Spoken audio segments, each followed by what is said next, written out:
Mesdames, Mesdemoiselles et Messieurs, bonsoir.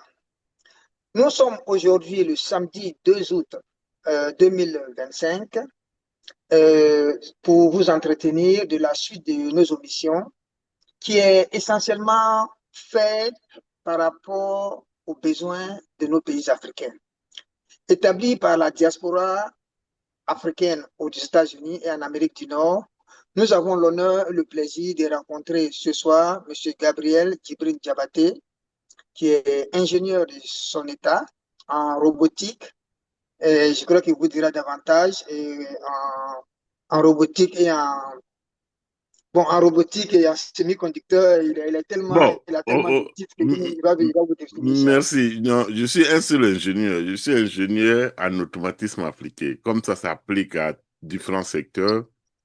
Voilà, donc la robotique, c'est à part.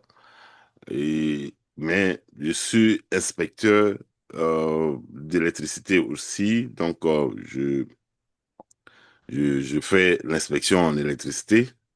Et puis, bon, je travaille beaucoup dans le domaine électrique parce que, bon, tout ce qui est et l'automatisme, même l'informatique, tout c'est à la base, c'est l'électricité. Donc voilà un peu, donc monsieur Cissé. Voilà. Bon, ben, donc, c'était une émission en collaboration avec Technocity Group, en collaboration avec le groupe Afriprene que je représente ici.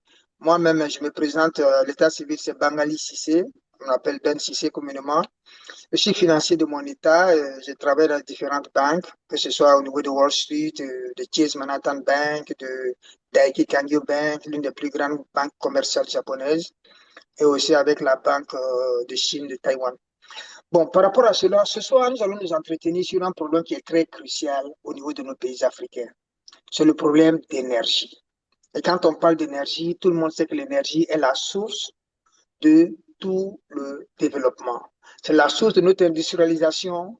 Il détermine notre développement, il détermine notre income, il détermine l'économie de notre pays, il détermine de nos jours la santé de nos populations. Et sur ce, nous allons nous entretenir sur les difficultés, sur les problèmes. Qu'est-ce qui fait que nous avons des pays qui ont des potentiels électriques ou des potentiels énergétiques très, très vastes, mais qui n'arrivent pas toujours à combler leurs besoins énergétiques. Et il y a d'autres pays également qui, par contre, font mains et pieds pour pouvoir advenir à ces besoins d'énergie. Et vous n'êtes pas sans savoir que les abonnés des différents pays africains d'énergie subissent beaucoup le poids des dépenses sur les factures énergétiques. Nous allons aborder tout ça au cours du temps. Mais puisque nous sommes dans une phase d'introduction, nous allons voir le côté de la surfacturation, le côté des compteurs prépayés. Nous allons aussi voir la structuration de nos systèmes de production d'énergie et nos systèmes de transport, sur nos systèmes de distribution. Comment est-ce que c'est réparti dans nos différents pays et comment est-ce que nous pouvons les améliorer à partir des expériences que nous avons ici. Et si éventuellement nous avons des gouvernants qui auraient besoin de consultation, ils pourraient éventuellement consulter des personnes ressources pour qu'ils puissent leur venir en aide pour développer un nouveau système beaucoup plus fiable pour leur permettre d'atteindre l'autosuffisance énergétique afin de leur permettre d'amorcer leur industrialisation. Ainsi, ils vont amorcer le développement plein du pays. Donc, c'était en gros, en résumé, ce que j'allais dire. Donc, Monsieur Gabriel Diabaté, bonsoir encore une fois. Bonsoir monsieur Ben Cissé, mais avant d'aller loin, je vous dis merci d'abord parce que je sais que vous avez participé, euh, comment on appelle ça, au fond, c'est-à-dire, comment, voilà, au projet Ouais, le projet de fond de le barrage, du grand barrage de la Renaissance. de la Renaissance. Donc, la dernière fois que j'étais en Australie, bon, j'étais fier d'entendre que vous avez participé dans ce projet de 2 milliards qui a été trouvé donc avec des partenaires australiens qui ont participé. Donc, ça fait plaisir que bon, vous cherchez de l'argent pour les pays africains, mais pourquoi pas la Côte d'Ivoire? Je vous pose la question, pourquoi pas? Parce que quand les Australiens disent, ah non, vous avez un frère, voilà, c'est lui qui a participé, qui nous a monté beaucoup de dossiers. Et au finish, vous avez trouvé de l'argent un peu partout, mettre ensemble pour 2 milliards de dollars pour aller investir et injecter dans ce projet. Donc, je me dis, mais la Côte d'Ivoire a besoin d'électricité, de l'argent aussi. Pourquoi pas la Côte d'Ivoire? Bon, avant de répondre à votre question, c'est avec beaucoup de modestie. Bon, ce n'est pas dire que j'ai cet argent, mais vous savez, les finances, c'est un problème de networking. Et lorsque vous avez le networking, vous avez des personnes ressources que vous pouvez toucher pour une cause que vous pouvez vendre. Parce que tout dépend de ce que vous vendez comme produit. Le grand barrage éthiopien de la Renaissance, qu'on appelle le barrage Djer, c'était un projet de 5 milliards de dollars. Et là, l'Éthiopie voulait financer, puisqu'il y avait des problèmes de tension entre l'Égypte et l'Éthiopie. Donc, la Banque mondiale, ni le FMI, ni les pays étrangers pouvaient s'y mêler parce qu'il y avait des tensions régionales. Donc, c'est ce qui a fait que l'Éthiopie a essentiellement misé sur la diaspora, sur sa propre population, sur les financiers, les financiers individuels indépendants, et que c'est ainsi que nous sommes revenus. Et c'est là que j'ai épousé du nom de mon entreprise qui veut dire Afriprene, qui veut dire Africa Plus, la renaissance des entreprises. C'est le nom de renaissance qui est revenu au sein du mot Afriprene. C'est de là que c'est venu et la renaissance a été utilisée comme un nom pour donner au projet du barrage. Donc, en gros, de manière très modeste, ce n'est pas mon argent, c'était des levées de fonds. Et le projet était vendable, et s'il est vendable, il est finançable. Dans les finances, c'est comme ça. Donc, c'est quand même, c'est ce que nous pouvons faire, ce que nous avons appris, c'est ce que nous pouvons faire pour notre pays. Maintenant, pour ce qui concerne la Côte d'Ivoire, pourquoi pas pour la Côte d'Ivoire? C'est vrai. Bon, vous n'êtes pas sans savoir que nous avons fait un projet de développement d'industrialisation au niveau de la Côte d'Ivoire qu'on a appelé le PDCI, qui veut dire PDCI normalement. C'était un projet d'industrialisation de 2200, 2000, ouais, de 2200 mégawatts qui devait être chiffré jusqu'à hauteur de 2,4 billion dollars. Mais malheureusement, la Exim, US Exim Bank avait exigé pour financer le projet à hauteur de 65% que la Côte d'Ivoire nous donne ce qu'on appelle PPA, c'est-à-dire un Power Pas, Purchase Agreement, Porsche, qui permet de dire que ouais, toute l'énergie qui sera produite sera rachetée. C'est ce qui va permettre aux bailleurs de fonds de rentrer en possession de leurs le fonds. fond, Et c'est nous ça. avons fait mettre des pieds au niveau du ministère de l'énergie, au niveau de Côte d'Ivoire Énergie. Bon, on a fait mes épieux, on n'a jamais eu de PPA, on n'a jamais eu de Power Purchase Agreement. On a pris des rendez-vous plusieurs fois avec le ministre d'antan, qui était M. Adama Tungara, avec M. Daouda Diabaté. J'ai même participé avec des amis qui ont assisté à la réunion, notamment Laï Kamara et avec d'autres gens. Bon, malheureusement, ça n'a pas vu pied, ça n'a pas vu le jour.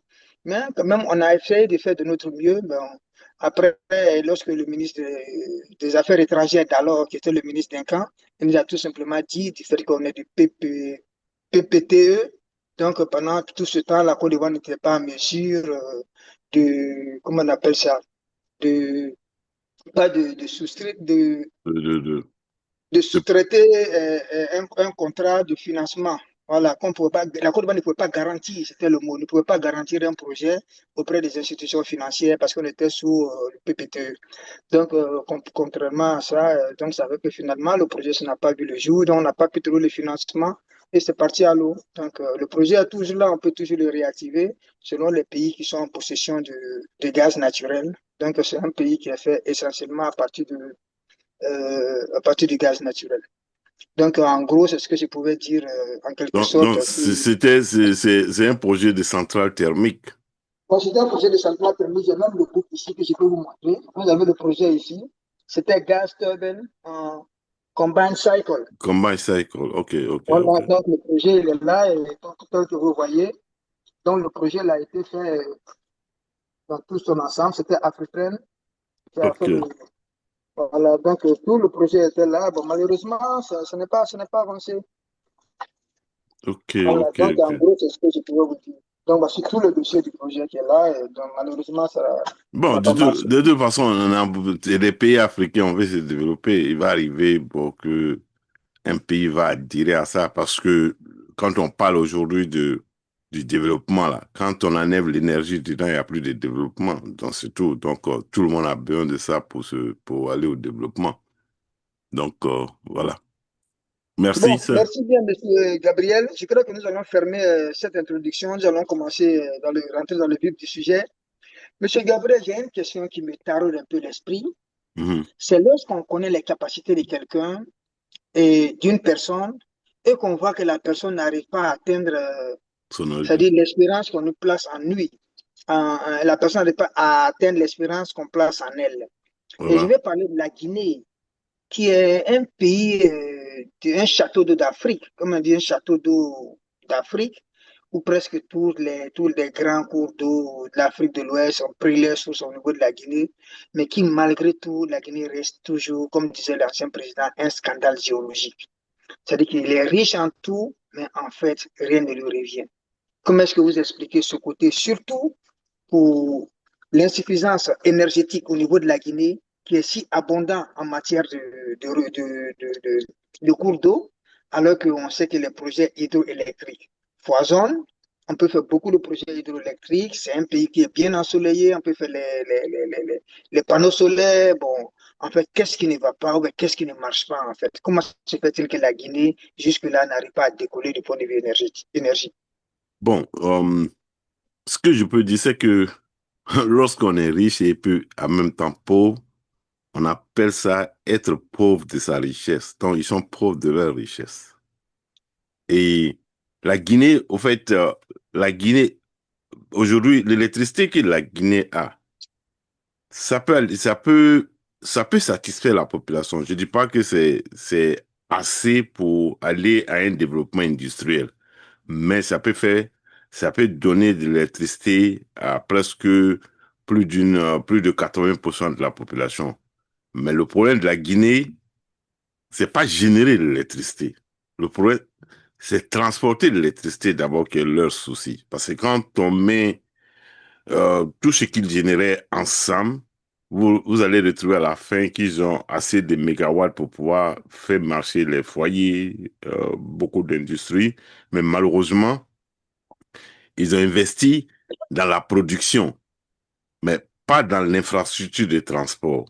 Et en matière d'électricité, j'ai toujours dit ça, que l'investissement en électricité, on inverse. Inverser, ça veut dire quoi? Que quand on construit une maison, on fait la fondation, le toit, les murs et puis le toit.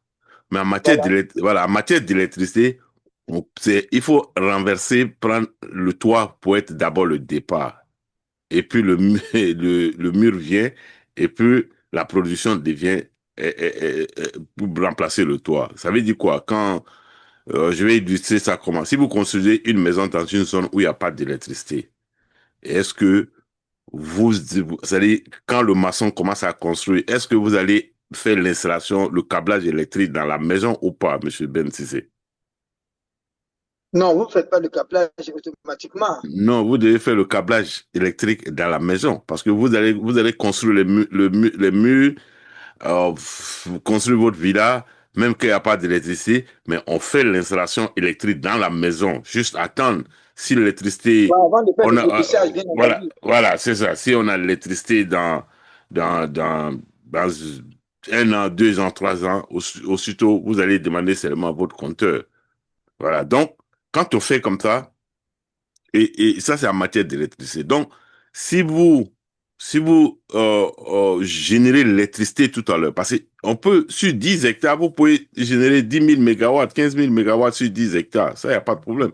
Si vous avez 4 ou 5, 6 centrales qui sont dans la même location, vous allez avoir l'électricité que vous avez besoin. Mais malheureusement, quand tu génères l'électricité, tu fais quoi avec? Ça ressemble comme vous allez acheter un TGV. Je prends un exemple. Vous Mhm. pouvez acheter un TGV, un train TGV, vous mettez entre Abidjan et Ouaga. Mais quand on achète un TGV pour mettre entre Abidjan et Ouaga, ça va aller à quelle vitesse? Ça va aller à la vitesse des mêmes autorails qui sont là. Parce que la voirie n'a pas été conçue pour accommoder un TGV. Donc, ça va aller à 100 km/h, ça va pas aller à sa grande vitesse. Donc, c'est ça l'électricité. Donc, il faut un projet d'abord de faire des réseaux communautaires et puis réseau national. Et le réseau communautaire, et puis, ça veut dire quoi? Que n'importe qui dans la zone peut générer de l'électricité, peut injecter cette électricité dans ce réseau. Mais quand le réseau ne peut pas accepter, c'est comme vous avez de l'électricité, on en parle, mais bon, on ne consomme pas. Et quand on générait aussi, on paye. Donc voilà un peu le problème de la Guinée. Ok, je vais illustrer ça tel que Dr. Kim l'avait dit. C'est Il a ça, dit que faire la production de l'énergie, c'était comme lorsque vous allez chercher de l'eau c'est ça. dans un puits, Mhm, vous avez besoin de l'eau, c'est ce que vous recherchez. Mais il vous mhm, faut d'abord trouver le seau pour mhm, aller au puits. mhm. Et maintenant, quand vous avez l'eau, vous mettez maintenant dans le seau et le seau maintenant envoie l'eau à la destination que vous souhaitez. Donc, il faut avoir le seau avant d'avoir l'eau, alors que c'est l'eau qui était le besoin en fait. On a besoin de l'électricité, mais il faut avoir le réseau de distribution de transport avant d'avoir la matière première en tant que telle. Et une fois qu'on l'a, maintenant on la met tout simplement dans la matière. Oh, merci. Donc, bah, mais nous, les pays africains, qu'est-ce qu'on fait? On a besoin d'une centrale de 100 mégawatts. On va construire la centrale de 100 mégawatts et après on commence à réfléchir, mais comment on a déjà créé cette énergie? Mais ça va aller où? On est coincé. Donc, autant, parce que l'électricité, il y a trois secteurs dans l'électricité. La production, le transport et la distribution. Le côté sucré de l'électricité, c'est la distribution. Le côté amer de l'électricité, c'est le transport. Le Ouais, côté vraiment chose, c'est, disons, le la premier niveau, production. c'est la production. Parce que produit là, sur quelques hectares, vous allez produire. Mais lorsque vous devez transporter ce que vous avez produit là, souvent, l'argent investi dans ça est plus que ce que vous allez prendre pour pouvoir faire la production. Alors que si on construit un réseau intelligent, ça veut dire quoi? Que d'une zone A à la zone Z, chaque fois quelqu'un au milieu peut générer de l'électricité, même que ça soit 1 mégawatt, 2 mégawatts, et que le réseau accepte que ça soit injecté dans ce réseau pour être transporté. Ça veut dire que ça devient l'électricité participative où n'importe qui, par exemple, si moi je suis dans une zone où que j'ai un peu de gaz, où j'ai un cours d'eau, je peux aller trouver, le maire peut aller trouver une compagnie, ah, viens me construire une centrale ici. Vous mettez d'accord. Mais une fois il construit cette centrale, on injecte dans le réseau communautaire et la ville consomme, et ce que la ville ne consomme pas, ça va chez les autres. Voilà un peu, c'est très simple. C'est question d'une bonne planification, en fait. Ok. Bien. Donc, donc enfin, Allez-y. pour clore sur la Guinée, Chapeau de l'Afrique. voilà, la Guinée a de l'électricité, ils ont la source de l'électricité, mais ils savent pas, enfin, quand je dis ils savent pas, ils n'ont pas investi où on devait d'abord commencer à investir. C'est ça le problème. Donc, j'espère que le gouvernement Les guinéen autorités. voilà, les autorités vont essayer de rectifier ça. Au lieu d'aller acheter des turbines, aller déposer, chercher d'abord à faire le câblage d'abord des réseaux. Voilà, en respectant maintenant les normes aujourd'hui pour que le réseau soit un réseau intelligent. Parce que si vous vous basez sur les anciens réseaux, vous allez trouver des compagnies encore, oh, venez nous construire une ligne. Ils vont construire la ligne, mais sans tenir compte de ce que vous avez besoin réellement. Et puis demain, vous allez trouver que le même problème demeure, même que vous avez généré de l'électricité. Voilà. Merci. Bon, bien, Monsieur Gabriel, j'ai une autre question qui est de savoir dans la construction des deux barrages hydroélectriques de la Guinée, qui concernent le barrage de Swapiti Mhm. avec le barrage de Caleta. L'un qui a été construit sans réservoir, c'est-à-dire c'est celui de Caleta qui a été construit sans réservoir. Mhm. Bon, ça a été construit avec une projection approximative de je crois, 290 mégawatts. Mhm. Et maintenant, quand on a lancé l'opération, ça donnait entre 240 et 220 mégawatts. Bon, qu'est-ce qui explique à peu près cette baisse c'est-à-dire de la projection et puis maintenant du réel? Merci. Au fait, ça, il faut expliquer. Les gens doivent comprendre. Monsieur, si c'est, vous avez une voiture, si je suis sûr, si vous regardez le compteur de votre voiture, là, c'est écrit que votre voiture peut aller à 200 kilomètres à l'heure. D'accord? Oui, Mais est-ce que depuis que vous avez acheté votre voiture, vous avez pu conduire cette voiture un jour à 200 kilomètres à l'heure? non, jamais. Voilà. L'électricité, c'est ça. Il n'y a aucune centrale au monde. Il n'y a pas d'exception. Il n'y a aucune centrale au monde. Je dis bien au monde qui a la capacité de produire 100% de ce qui est sur papier. C'est-à-dire quand on dit c'est 200 mégawatts, c'est pas 200 mégawatts à la fin. À la conversion Ouais, déjà là, souvent même tu peux perdre 20% là-bas. Donc si c'est 200 mégawatts, il faut faire les 200 mégawatts moins 20% environ. Même souvent même c'est plus que ça. Donc le cours d'eau, et parlant maintenant de la structure de faire les bassins. Faire les bassins, et ça aussi c'est important parce que le plus souvent, c'est ça qui est difficile souvent quand on va vers les pays développés, de venir concevoir quelque chose chez nous. Ils le font ce qu'ils pensent faire. Parce que comme nous, on pense que c'est des dieux, alors ce que Dieu te donne, tu trouves que c'est meilleur. ouais, Il faut toujours avoir et autre œil, c'est-à-dire, il faut laisser le pays même regarder, c'est-à-dire, avoir son contre-expertise. Parce que le bassin d'eau, c'est important. ouais. Je prends l'exemple d'une centrale nucléaire. La centrale nucléaire, d'abord, c'est-à-dire, l'électricité est générée de la même façon, que ça soit nucléaire, chose thermique, chose hydraulique. Hydroélectrique, ouais. C'est même chose. C'est juste une conversion. Quand c'est un barrage hydraulique, on fait, on canalise l'eau. L'eau en sortant, d'une manière telle à telle, en sortant, l'eau va faire tourner une turbine. Exerce une pression pour faire Voilà, une tourner l'eau. pression pour créer une force mécanique et cette force mécanique est convertie maintenant en électricité qui va faire tourner un générateur. Quand c'est une centrale nucléaire, ça chauffe seulement de l'eau. L'eau chauffe et à la sortie, on va canaliser que la sortie correspond maintenant à faire tourner aussi une turbine. Et quand c'est une centrale chose thermique, c'est comme une marmite que vous avez mis au feu, vous chauffez la vapeur en sortant, vous canalisez cette vapeur et vous mettez le générateur là-bas et la turbine va tourner pour donner de l'électricité. Donc, c'est la même chose. Maintenant, mais pour la centrale chose nucléaire, qu'est-ce qu'on fait? On a de l'eau, source d'eau, parce que la centrale nucléaire, c'est quoi? C'est que les rôles et l'eau qui chauffe ne se touchent pas. C'est quand vous avez un réservoir, vous avez un tuyau d'eau qui rentre dans le réservoir et sorti d'un côté, en sorte que il y a ce qu'on appelle en mécanique le transfert de la chaleur. Et ce transfert de la chaleur chauffe l'eau, l'eau chauffe le tuyau et le tuyau va devenir la vapeur et cette vapeur va faire tourner la turbine. Maintenant, ce taux-là, il faut contrôler le niveau d'eau. Donc, il y a un système qu'on appelle le PID, le Proportional Integral Derivative Control qui est dessus, qui regarde le niveau d'eau. Et chaque fois le niveau d'eau commence à baisser, le système augmente ça d'une manière automatique.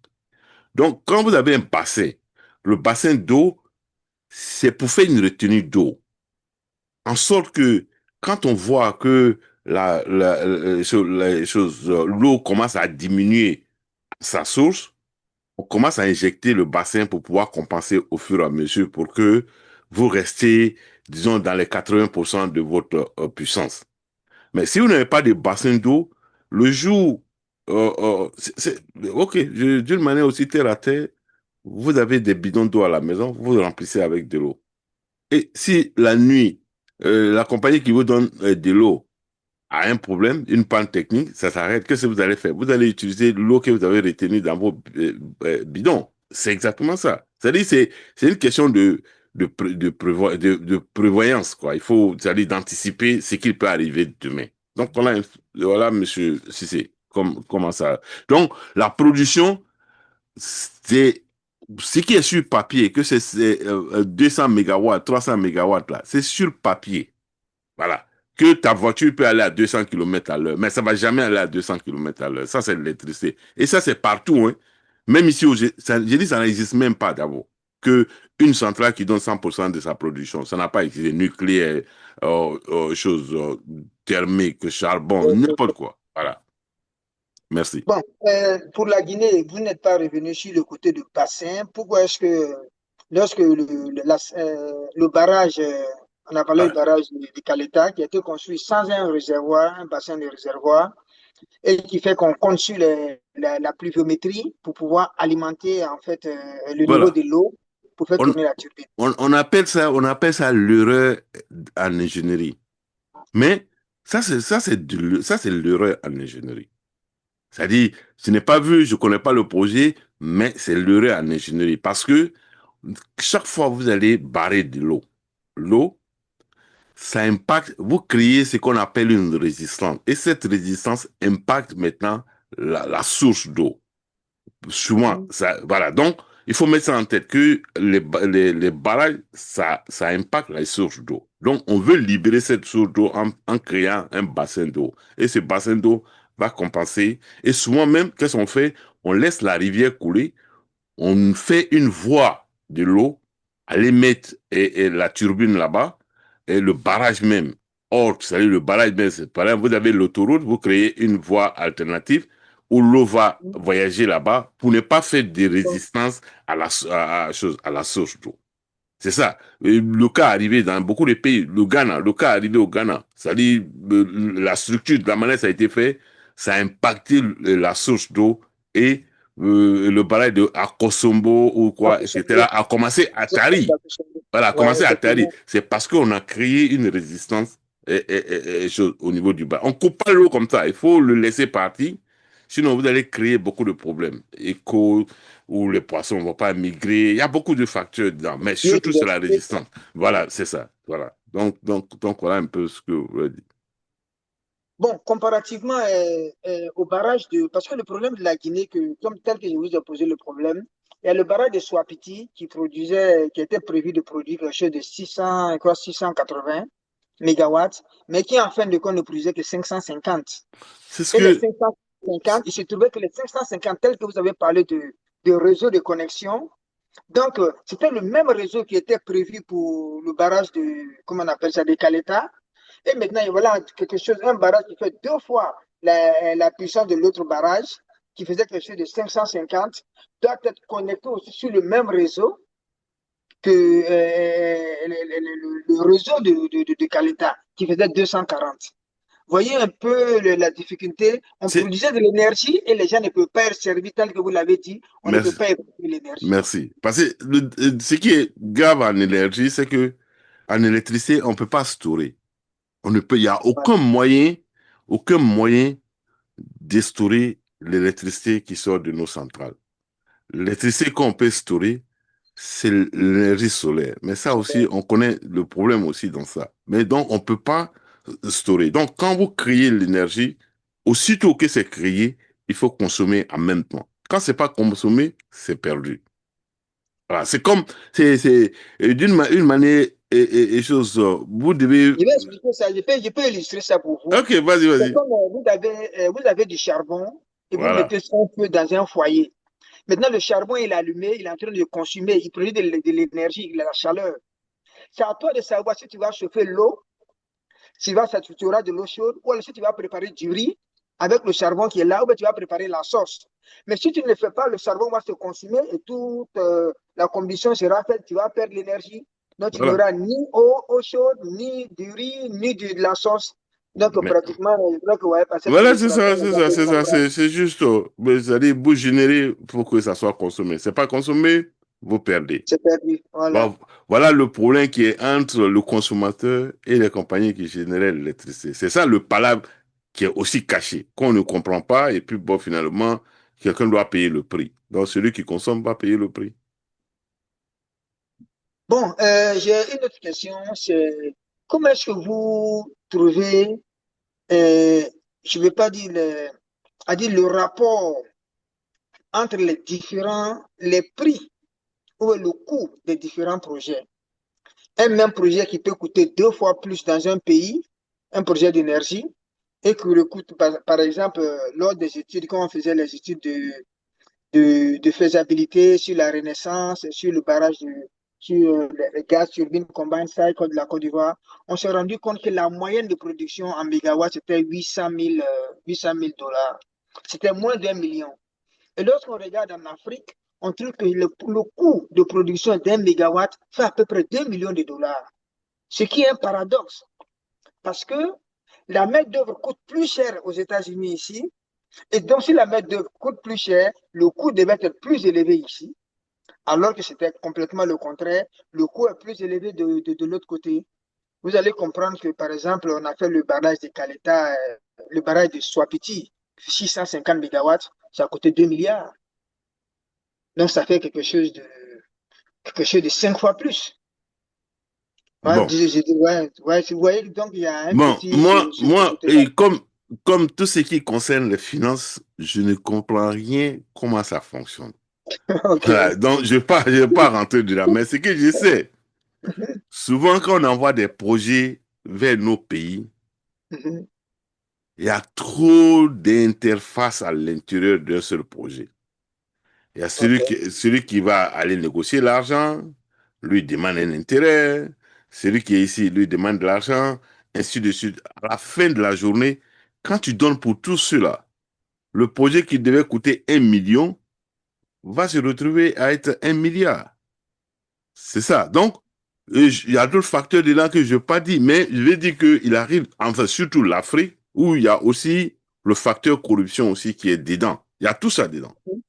Voilà. Ouais. Sinon, mais moi, j'ai connu ça où j'ai fait les projets ici, et même projet, on a fait ça dans plusieurs pays en Asie, mais j'ai vu un pays en Afrique qui a cherché à implémenter ce même projet.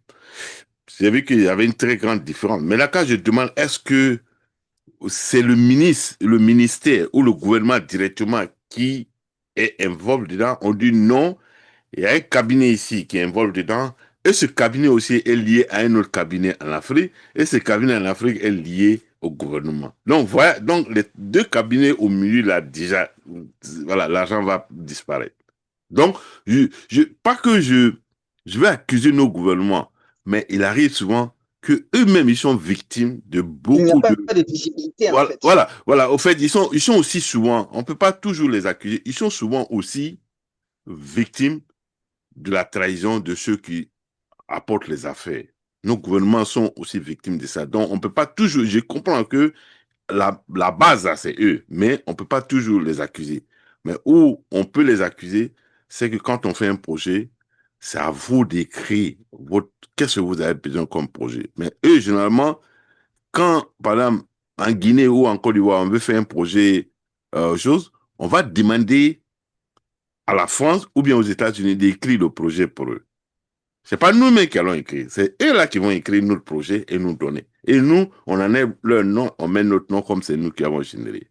Et sans, donc finalement, on regarde même pas les détails, on dit oui, oui, et puis on avance. Donc finalement, on serait coincé. Sinon, monsieur C, depuis la Deuxième Guerre mondiale jusqu'à aujourd'hui, chaque guerre dans le monde, là, c'est problème d'énergie. 90% des guerres dans le monde, c'est problème d'énergie. Il n'y a pas autre chose. C'est 90%. Ça a été toujours problème d'énergie. Parce que celui qui a la suprématie dans l'énergie va toujours dominer le monde. Oh, merci bien, monsieur Diabaté. Bon, Gabriel, j'aimerais vous revenir sur comment est-ce que vous expliquez du fait qu'en Afrique, contrairement à ici, où les structures ou alors certaines entités sont représentées au niveau de la production et aussi au niveau du transport et aussi au niveau de la distribution. Bon, si je prends au niveau de la Côte d'Ivoire, je crois que la Côte d'Ivoire aussi, c'est à peu près, ce n'est pas tout à fait la même chose, mais au niveau de la production, c'est CI Côte d'Ivoire on appelle ça compagnie ivoirienne d'énergie. Et puis maintenant, dans la distribution aussi, non, dans le transport, c'est CI Côte d'Ivoire. Et après, maintenant, dans la distribution, maintenant, c'est la compagnie ivoirienne d'électricité, la CIE, maintenant, qui fait la distribution. Donc, c'est-à-dire qu'il y a une entreprise qui est sur deux schémas, c'est-à-dire au niveau de la production et au niveau du transport. Comment est-ce que vous voyez cette comment on appelle ça, incompatibilité?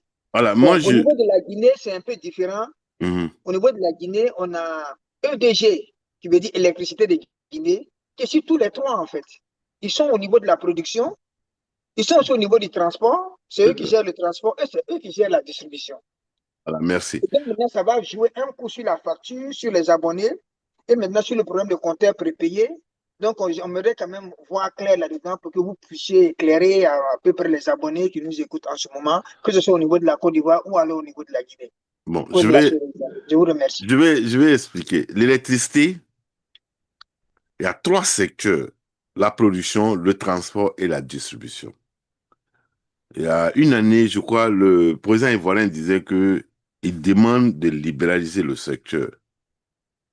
Et moi-même, j'ai dit à l'époque que non, à l'état actuel, là, c'est impossible. Donc, n'importe où, n'importe quel pays vous allez, et que ces trois secteurs ne se donnent pas d'eau, c'est-à-dire ils ne se donnent pas d'eau, ils sont ensemble, quels que soient les deux, c'est-à-dire la production le transport sont liés, ou bien la production ou la diffusion, jamais de la vie vous pouvez libéraliser. C'est-à-dire, cela veut dire même déjà mais que libéralisation, ça ne peut pas arriver. Parce que même, nous, de la manière dont on est victime en Afrique, les pays européens aussi, les pays développés, ils ont connu ça. Et même que là, ils ont dissocié, mais ils ont toujours des petits problèmes. Sinon, en France, au départ, c'est ce qui s'est passé. Production et transport ou distribution liés ensemble. Mais le gouvernement s'est levé un matin pour dire non, il y a un problème ici, là, il faut on élimine ça. Si on n'élimine pas ça, on va avoir la population sur nos dos parce qu'on ne comprend pas la facturation. Finalement, on a demandé à ces EDF, on les a demandé, voilà votre secteur que vous voulez investir dedans. Le reste, là, on laisse d'autres compagnies gérer ce secteur. Donc, on a dissocié. Donc, il faut dissocier. Par exemple, Côte d'Ivoire. Et si il faut décider faire de la Côte d'Ivoire, par exemple, 5 zones énergétiques. Et les 5 zones énergétiques, qu'est-ce qu'on fait? On peut laisser le transport à une entité. Que c'est vous avez votre rôle là, Chargé. de transporter. On vous paye par le nombre de mégawatts que vous allez transporter. Et d'assez. Votre facture, c'est ça, il n'y a pas autre chose. Maintenant, ceux qui doivent produire, on demande n'importe quel secteur privé qui peut venir créer de l'électricité en Côte d'Ivoire, vient générer de l'électricité et puis mettre ça dans notre réseau. Mais il faut que le réseau soit conçu même pour accepter accepter les entrées. Donc, si c'est comme ça là, vous allez trouver que quelqu'un à Odiene peut créer un peu d'électricité, quelqu'un à Korogo peut créer un peu d'électricité, ainsi de suite. Quand le tout vient se mettre dans le même réseau, on trouve qu'on a une très grande quantité d'électricité. Mais malheureusement, à partir du moment que les deux sont liés, il y a un problème. Maintenant, parlant des compteurs prépayés, je vais vous expliquer je vais illustrer ça d'une manière, comment on appelle, pédagogique, pour que même ceux qui ne sont pas enfin, ceux qui ne comprennent pas l'électricité vont comprendre exactement qu'est-ce qui se passe. Considérons que on sort de l'électricité. Considérons que vous avez un poulailler à Abidjan. Le poulailler s'appelle la compagnie qui générait l'électricité. Et vous avez 100 clients, c'est-à-dire le poulailler, il y a 100 poulets à l'intérieur d'Abidjan. Maintenant, vous avez 100 clients à Odiné qui doivent payer ces poulets. On vous dit que chaque poulet coûte, par exemple, 10 000 francs. Donc, pour que celui qui a Odiné arrive à mettre sur ces poulets, il faut faire quoi? Il faut transporter. Ouais. On te dit d'abord, prends les poulets à Abidjan, mettre dans le camion déjà là, c'est pas 100 poulets qui va rentrer dedans parce que 20 poulets meurent là-bas sur place. Donc, c'est 80 poulets 80 poulets. qui vont rentrer dedans. OK. Maintenant, le camion, en partant maintenant au dîner, il se trouve que le vent qui va souffler les poulets dans ce poulailler, il se trouve qu'il y a 15% de ces 80 poulets aussi qui meurent. En plus D'accord? des 20 qui sont déjà morts. Morts. Donc, Donc, ça les fait poulets, 35 de moins. voilà. Les poulets arrivent à Abidjan, chose à dîner. Hein? Premier scénario, les 100 personnes sont là. Ils attendent ce poulet. Donc, vous devez faire quoi? Vous allez charger les 100 personnes 10 000 francs par personne et distribuer, couper les poulets en sorte que chacun va avoir un morceau de poulet. Est-ce que vous voyez un peu ce qui se passe? Parce que ils ont payé pour 10 000 francs, mais si le poulet c'est 1 kilo, là, ils vont se retrouver en train d'avoir peut-être 60, 60 combien? 60 grammes, non? Non. 600, Euh, 600, voilà. 600 grammes. Voilà. 600 grammes, voilà. Ils vont trouver les 600 grammes, mais ils vont payer les mêmes 10 000 francs. C'est ça qui fait leur facture. Maintenant, que ces poulets arrivent maintenant, ça c'est dans le cas où les 100 personnes sont là pour payer. Maintenant, vous transportez ces poulets pour arriver au dîner toujours. Deuxième scénario, vous trouvez les 100 personnes qui étaient prêtes à acheter le poulet, il y a au moins 30 personnes qui sont allées dormir, qui n'ont plus besoin de tes poulets. Alors que tu sais que les poulets, si ça ne s'est pas vendu sur place, ça va mourir.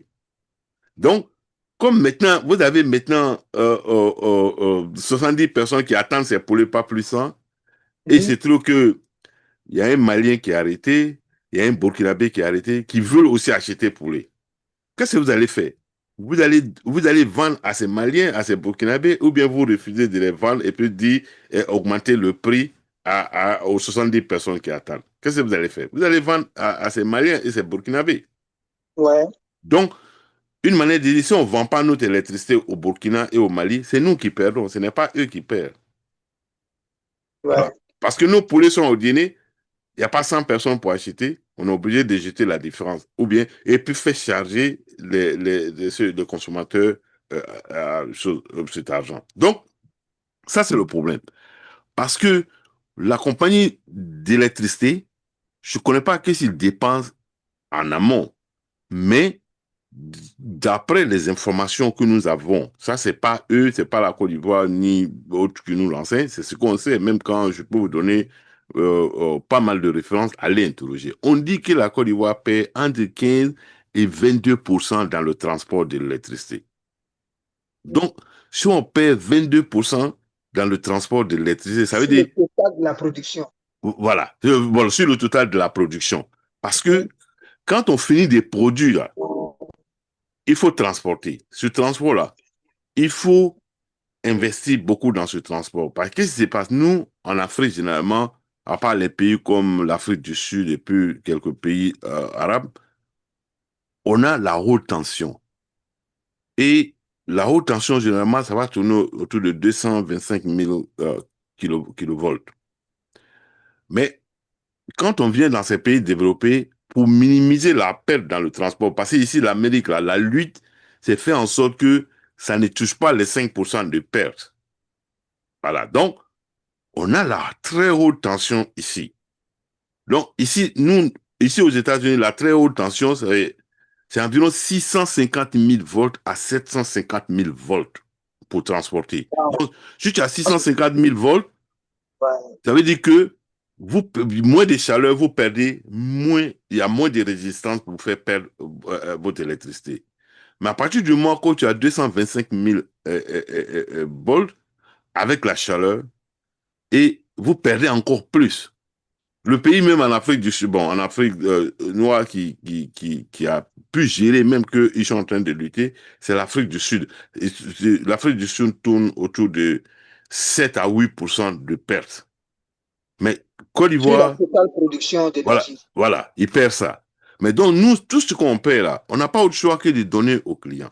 Maintenant, quand la compagnie d'électricité vous donne une facture, qu'est-ce qui se passe? Et prends, il faut- prenez votre facture, allez-y là-bas. ceux-mêmes qui ont généré l'électricité, généré la facture, vous les tendez de vous expliquer. Lui-même ne peut pas expliquer. Eux-mêmes, là, ils ne peuvent pas expliquer. Voilà, ils ne peuvent pas expliquer. Parce que ils savent qu'il y a des non-dits, mais ils ne savent pas comment expliquer même aux clients, tu as ta facture. Donc, qu'est-ce qu'ils ont trouvé? Simple, pour sortir dans ça, on fait les compteurs prépayés. Quand on fait les compteurs prépayés, si M. Ben Sissé a mis 20 000 francs dans son compteur prépayé, et dans 2 semaines, il n'y a plus d'électricité, M. Ben Sissé va commencer à crier sur madame et les enfants pour dire c'est vous qui avez consommé. J'ai mis 20 000 francs, voilà. Parce que la compagnie d'électricité ne vous dit pas ce qui se passe. Et je suis sûr que, par exemple, je prends Côte d'Ivoire, je suis sûr et certain que le gouvernement ivoirien ne sait pas exactement ce que ces compagnies produisent comme électricité réelle. Ils n'ont pas une vraie lecture, quoi. C'est-à-dire pour dire, voilà ce que nous produisons en temps réel. Barrage de Soubré, barrage de ceci, barrage, ils n'ont pas.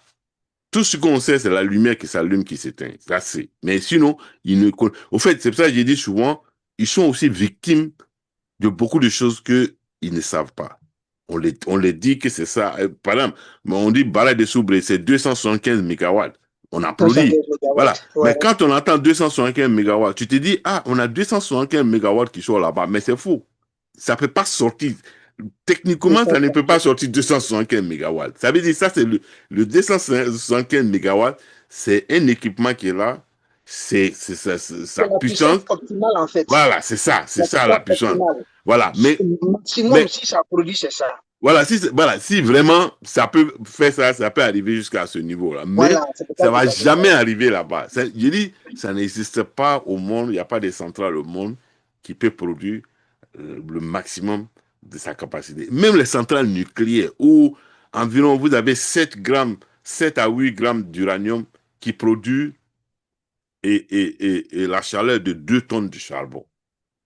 Eux, ils ne peuvent pas générer à 100%, ils ne peuvent pas faire 100% de leur production. Il y a toujours Ouais. une perte en générer d'abord parce que les générateurs, ils sont aussi limités. Les générateurs, ils sont peut-être 33 kilovolts ou 33. Quand c'est trop, là, c'est peut-être entre 40, c'est tout. Mais donc, il faut prendre ce que vous produisez, mettre sur un transformateur, parce que le courant ne peut pas sortir d'un générateur directement à l'aide consommée. Il faut d'abord convertir, augmenter cette puissance, multiplier cette puissance que vous recevez avant de transporter. Et c'est sur ce truchement qu'on arrive à faire partir l'électricité un peu partout. Donc voilà un peu. Donc, au fait, les compagnies électriques ne nous disent pas la vérité. Et tu ne peux pas rentrer dedans.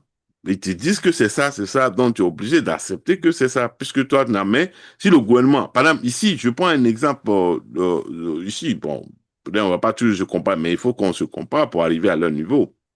Ici, il y a 30 ans, ben, les maisons, on les donnait environ 140 ou 145, environ 150, environ 100 ampères par maison.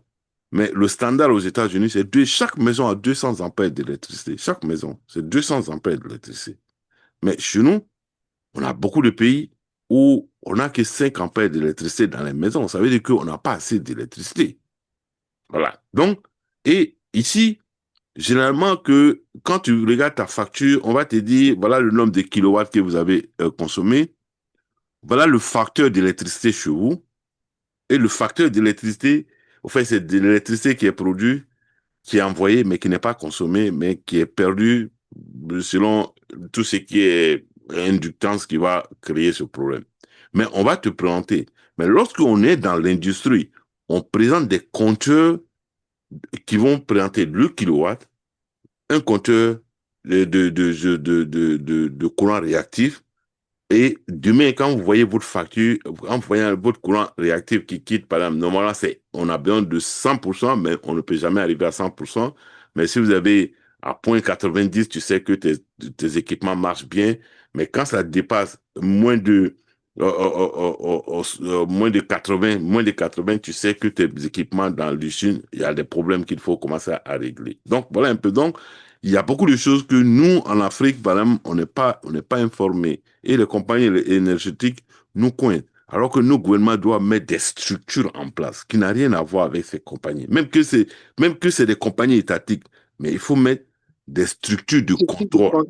Ouais, je suis d'accord de avec les contrôler matin, midi, soir. Il ne faut tous pas les se secteurs. fier parce que eux, ils sont au gouvernement, ils travaillent pour le gouvernement. Mais si tu ne les contrôles pas, là, tu te dis que non, c'est le gouvernement. Et pourtant, ils peuvent induire même le gouvernement en erreur. Mais il faut mettre une structure de contrôle. Ici, aux États-Unis, c'est ça.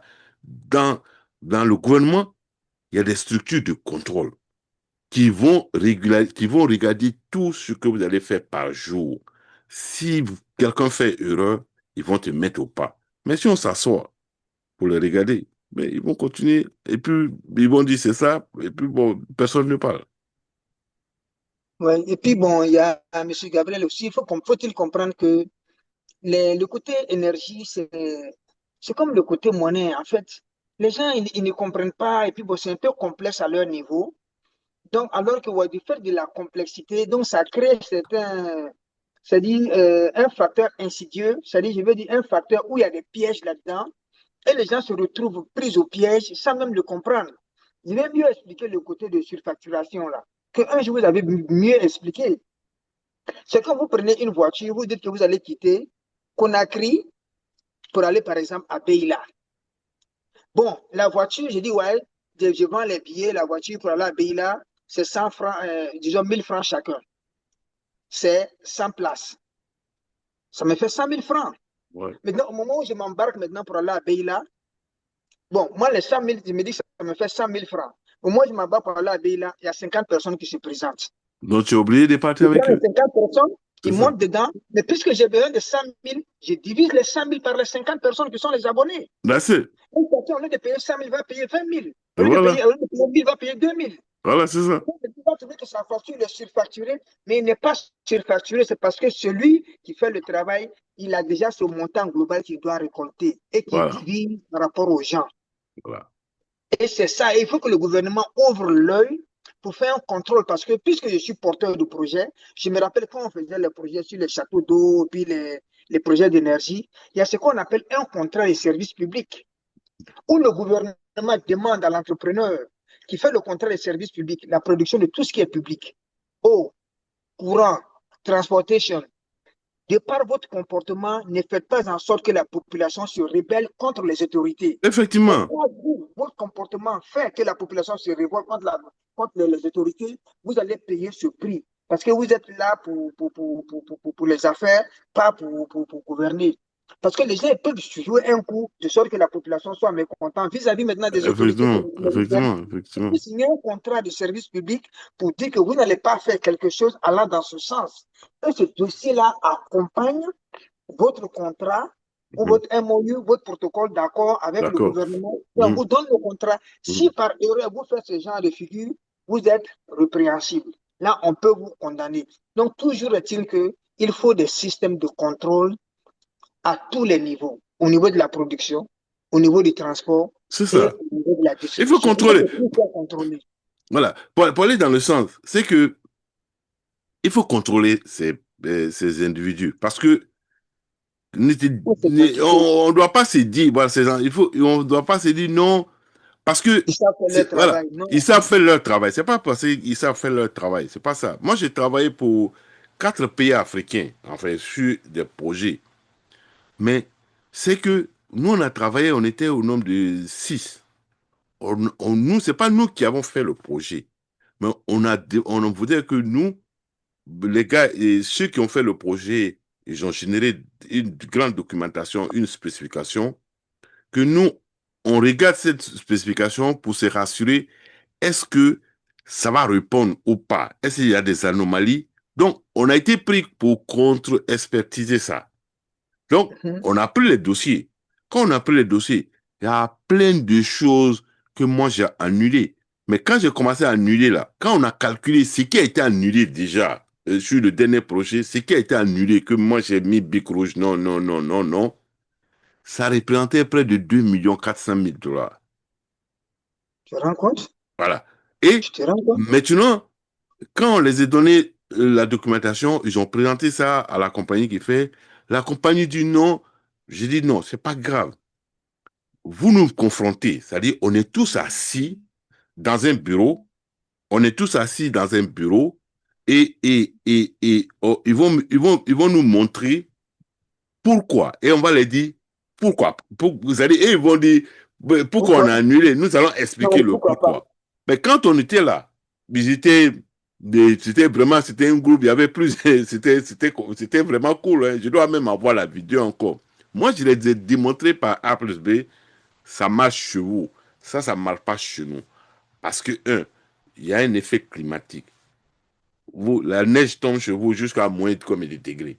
Mais ce qui concerne la neige de moins de combien de degrés, comment cela va se retrouver dans un projet en Afrique où il n'y a pas de neige? N'est-ce pas? Ouais, Voilà. tout à fait. Donc, voilà, ils ont mis des capteurs seulement, et ces capteurs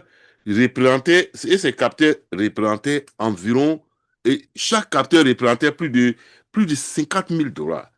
J'ai dit non. J'ai dit ça, ça marche pas. Mais au finish, là, eux-mêmes ont vu en aparté, ils veulent dire non.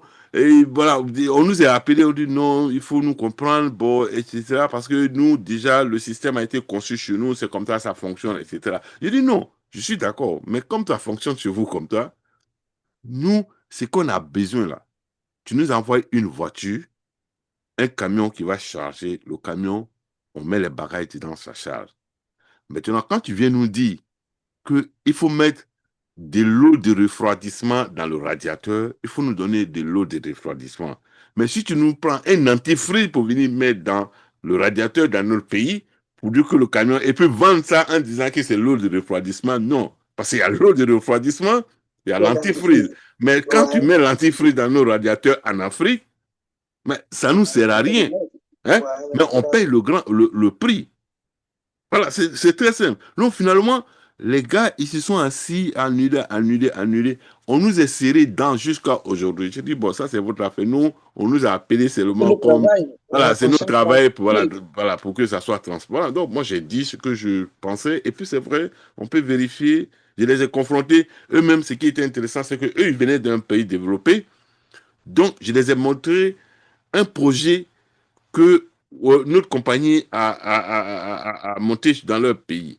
Donc, je dis comparer les deux. Mais comment ça se passe? Je dis ça, c'est l'Afrique.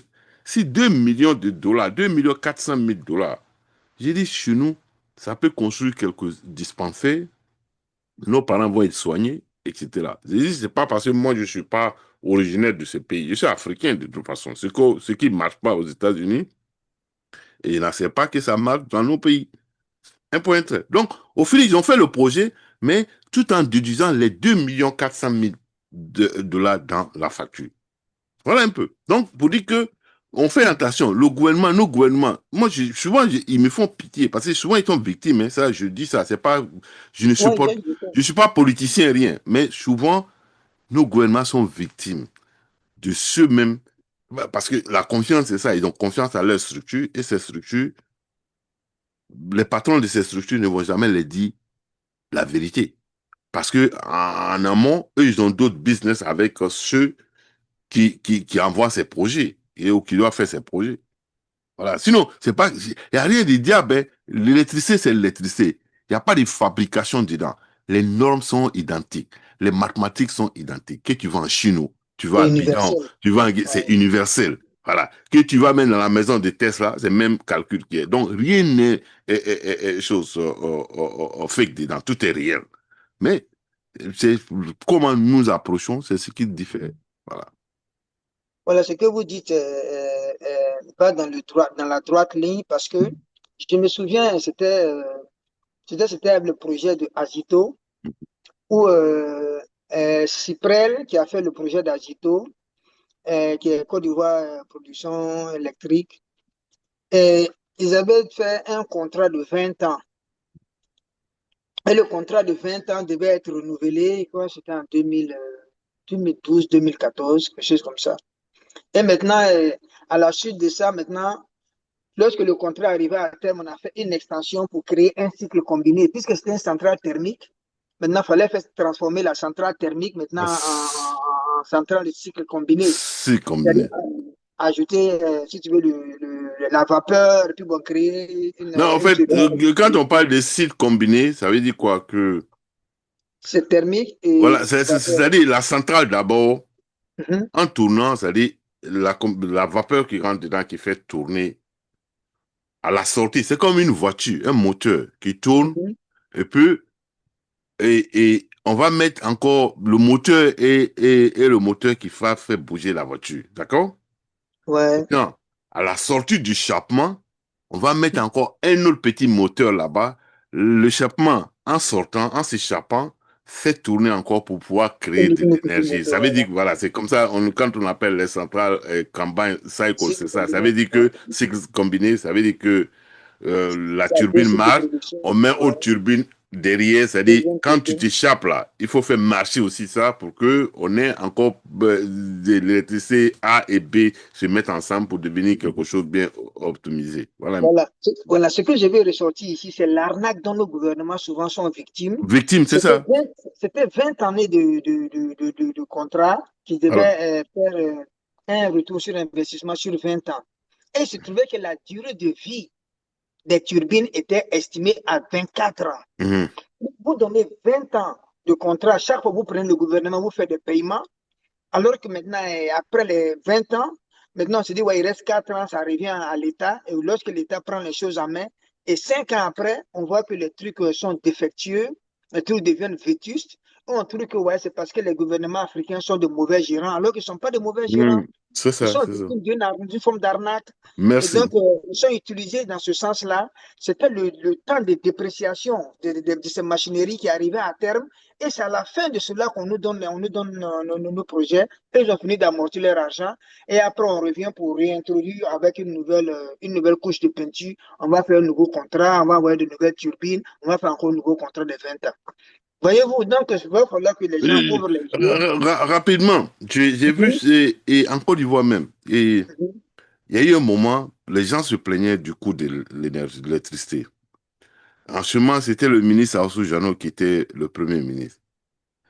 Ils ont donné des ampoules LED à la population que ça allait faire diminuer Qu'est-ce leur... que c'est les ampoules LT? C'est quoi ça? C'est-à-dire, c'est des ampoules électriques. Attends, je dois avoir un ici. C'est des ampoules électriques Mhm. LED qui, qui, en fait, qui consomment, parce que les ampoules, les anciennes ampoules, c'est des ampoules, choses comme on appelle ça, avec filament. Les LED, c'est beaucoup électronique. Bon, ça, c'est, voilà, ça, c'est un modèle, par exemple, c'est là, ça, c'est l'ampoule LED. Donc, Ok. ça fait que ça consomme moins. Voilà, c'est vrai. Mais eux, pour couper court, ils ont donné ces ampoules, ils ont distribué ça un peu partout. Ça faisait quelques milliards qui ont été dépensés pour acheter les ampoules données à la population.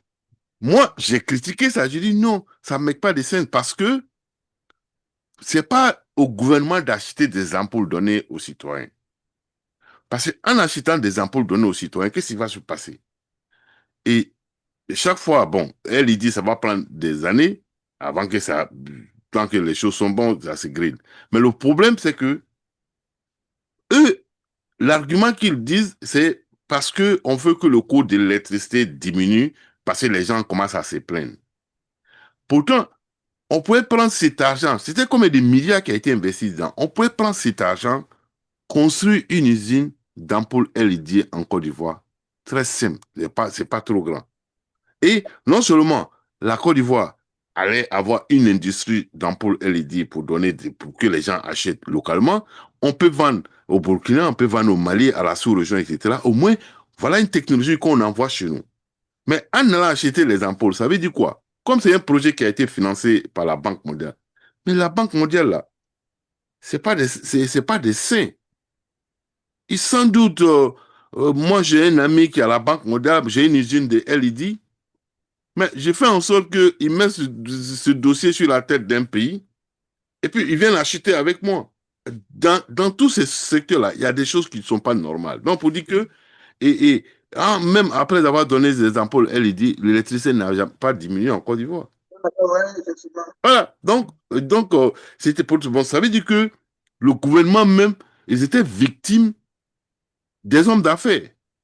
simplement des victimes. Même, ils étaient des victimes parce qu'ils ne savent pas réellement ce qui est dans le dossier. Hein. Et ceux qui sont dans l'administration, qui doivent contre-expertiser, mais généralement, c'est des administrateurs. Quel que soit leur niveau de leur diplôme, quelle que soit leur expérience, ils n'ont travaillé seulement que dans l'administration du départ à la fin. Je pense, l'Amérique même nous montre ça ici. Quand vous allez à FEE, c'est-à-dire, non, FCC, la structure Commission, étatique, voilà, commission, communication, commission. d'accord. Tous ceux qui travaillent là-bas, tous ceux qui travaillent là-bas, l'avocat, avant que l'avocat travaille là-bas, l'avocat est d'abord ingénieur en télécom. Il est d'abord ingénieur en télécom, avec expérience, et il est avocat après. Donc, il a deux diplômes. Avocat en il est ingénieur avec expérience, et puis il a fait un diplôme d'avocat de droit par rapport au télécom qu'il travaille là-bas. Donc, quand tu vas là-bas, tu ne peux pas les mentir, parce que c'est pas des gens qui ont quitté l'école à aller s'asseoir. Même au Congrès, c'est la même chose. Voilà, c'est des gens qui ont une expérience. Et moi, je regarde ça ici, c'est un exemple aussi dans les écoles techniques. Dans les écoles technologiques ici, là, on veut toujours des gens qui ont une expérience, voilà, pas académique, mais qui ont une expérience réelle même de ce qu'ils vont là. Ouais. Et ça paye. Et tout récemment, il n'y a même pas 2 semaines, ils vont lancer un nouveau programme ici aux États-Unis par rapport aux écoles, parce que l'Amérique a lancé un programme de se réindustrialiser. Mais on fait appel maintenant à ces personnes qui travaillent dans le privé d'être involvés dans les écoles. C'est parce qu'on veut faire en sorte que il y a un retard entre nous, il y a un fossé entre nous et la Chine aujourd'hui en termes de développement industriel. On veut rattraper ça rapidement. On met les moyens en place et puis bon, on rattrape ça. Donc voilà un peu. Donc, nos pays sont beaucoup victimes de tout ce qui se passe. Voilà, ils sont victimes. Ils sont souvent complices, mais au moins, ils sont victimes à plus de 60%. Donc, vous pensez qu'on doit essayer de voir une restructuration du système, en fait, à beaucoup d'endroits. On doit faire une restructuration du système, en fait. Complètement, il faut Pour, tout contrôler. Tout doit ouais, être pour tout contrôlé. contrôler, voilà. Voilà, faut pas les regarder que quelqu'un va faire la route chez nous ici. Il faut pas les contrôler. Il faut les contrôler. Moi, je connais, un ancien, un président d'un pays africain. Qu'est-ce qu'il faisait? La nuit, il prend sa voiture, il va contrôler les voiries.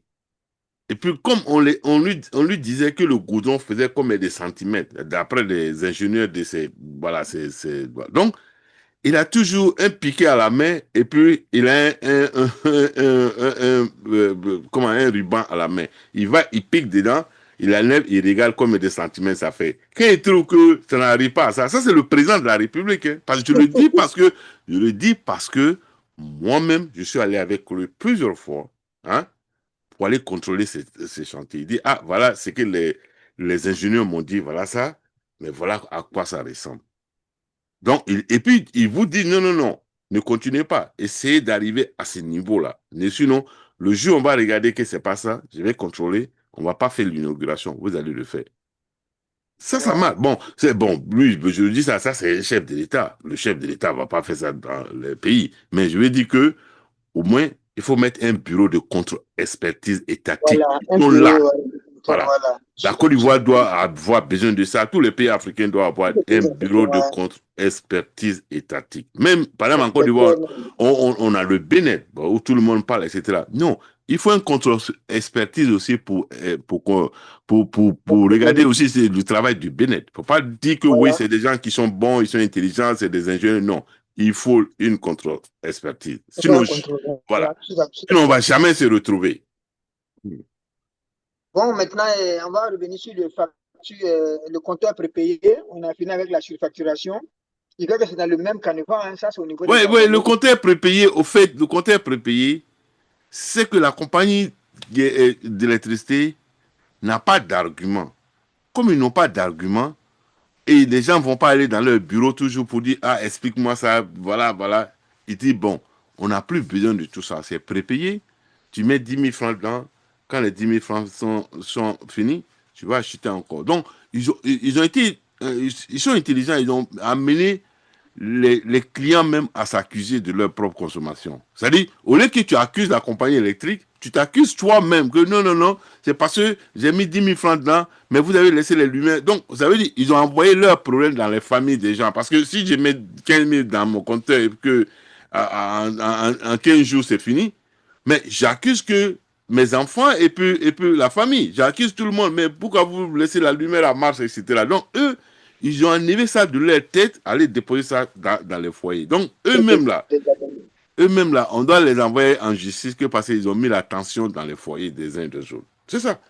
Il n'y a Parce que pas autre chose. normalement, c'est un crime en matière d'économie, on appelle ça l'autorépression.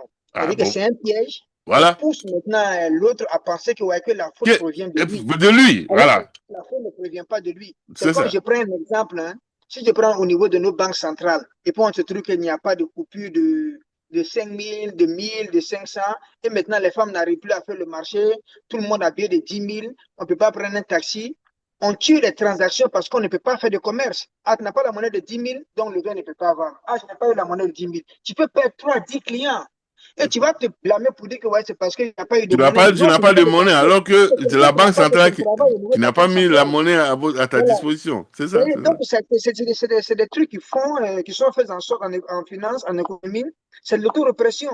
C'est la même chose. Et vous allez vous abonner pour 20 000 et eux vont considérer que les 20 000 là, si ça devait, je prends un exemple, hein, ça devait vous donner peut-être, je vais dire par exemple 200 kilowatts, quelque chose comme ça. Maintenant, ils se rendent compte que ouais, par rapport à ce qu'ils ont besoin, tes 20 000 là, ça correspond seulement à 150 kilowatts. Après 150 kilowatts, les gars coupent. Mhm. Et maintenant, tu t'accuses, tu penses que c'est les 200 kilowatts que tu as utilisé, ben, c'est ce que tu avais dans la tête au début. Parce que tu ne contrôles pas le truc s'écouler. Donc, tu t'accuses que parce que tu as trop utilisé, j'ai trop duré dans la douche, ceci, cela. Non, ce n'est pas de ta faute. C'est quelqu'un qui fait un mauvais jeu. Il faut des systèmes de contrôle, en fait. Voilà, Effectivement. c'est toute cette expérience qu'on veut exporter pour pouvoir aider nos gouvernants à trouver des voies et moyens à Voilà, réduire les charges. voilà, Et puis aussi, ils n'ont qu'à mettre des systèmes. un bureau, un bureau de contrôle expertise étatique. C'est-à-dire, Ouais, tous les secteurs, santé, infrastructure, tout le monde, on va contrôler, on va se rassurer que ceux-là, leur travail là, c'est propre. Ils ne nous volent pas. Parce que chaque fois, on va voler et c'est la population dit seulement que c'est le gouvernement qui est en train de nous voler. Et souvent, ouais. c'est souvent le gouvernement, tu vois, vous allez trouver même que les responsables, vous allez trouver même le ministre même, souvent, lui-même, il est victime de ça parce qu'il ne sait pas ce qu'est la vérité même. Bon, c'est vrai, parce que bon, s'il n'y a pas de contrôle et que l'argent disparaît, Voilà, c'est ça. alors que normalement la population augmente, si on suppose que la population augmente sur chaque 5 ans de 10%, et que vous gardez les mêmes structures, vous avez plus de population, il y a eu plus de besoins en énergie, plus de besoins en eau potable. Donc, on va trouver que le ministre de maintenant il ne travaille pas, alors que l'ancien ministre, il y a 5 ans, il travaillait bien. Non, c'est la population qui a augmenté. Et on n'a pas investi dans le truc proportionnellement à l'évolution de cette population-là. Voilà. Donc, il y a beaucoup de choses qu'on doit encore Et par rapport à réfléchir. ça, où l'Afrique même, où l'autre problème que nous avons par rapport à la population, c'est que quand on fait un lotissement, je prends un exemple, où on fait un nouveau quartier, et on se dit il y a 10 000 personnes qui habitent là-bas. C'est-à-dire, on fait le quartier aujourd'hui, il y a 10 000 personnes. L'électricité, tout, euh, tous les transformateurs que nous allons mettre en voie pour aller alimenter là, c'est des transformateurs qui vont alimenter environ 11 000, 12 000 personnes. Si demain, après 1 an, 2 ans, la population devient maintenant le double, qu'est-ce qui se passe? Vous allez entendre ça souvent dans les pays que le transformateur a pété. Parce que on n'a pas anticipé et dit, attendons, c'est 10 000 personnes qui sont là aujourd'hui, dans les 5 ans, ça peut être ça. Donc, tous les faisceaux que nous devons mettre là-bas, on n'a qu'à tenir compte que c'est des faisceaux qui peuvent accommoder jusqu'à 30 000 personnes. Donc, on Voilà. le met pour ces 10 000 personnes. Quand ces 10 000 personnes est dépassé net, automatiquement, on commence à avoir des problèmes techniques. Le transformateur a pris feu ici, c'est ceci, ça ne répond pas. Parce que ça ne supporte plus la charge. Ouais, Tout. ouais. Tout ça, c'est une question Ça, c'est le gouvernement. Il y a beaucoup d'experts. On crée un bureau de contrôle. C'est-à-dire Ouais, qu'on contrôle, parce qu'ici, il y a une agence qui contrôle tout. l'administration. Ouais. Tout le monde C'est est, une même la commission. Maison C'est Blanche, une même la commission. Maison Blanche est contrôlée. Même l'argent Voilà, qu'on c'est une dépense, ça commission. va se contrôler. C'est une Hein? commission. Chez nous, on ne Voilà. contrôle pas. Voilà, on veut se rassurer que personne, parce que moi, je peux être je peux être en erreur, bon, penser que ce que je suis en train de faire, c'est bon, mais Voilà, quelqu'un d'autre peut me dire non, non, c'est pas bon, c'est pas la bonne manière. voilà. Voilà. Et puis, Effectivement, ça m'est fait, parce que je peux être, par chose, ignorant, je peux penser que c'est bon, alors c'est pas bon. Quelqu'un d'autre peut m'aider, ah, non, fais pas ça, et puis bon. Et ça sauve le pays, ça sauve tout le monde.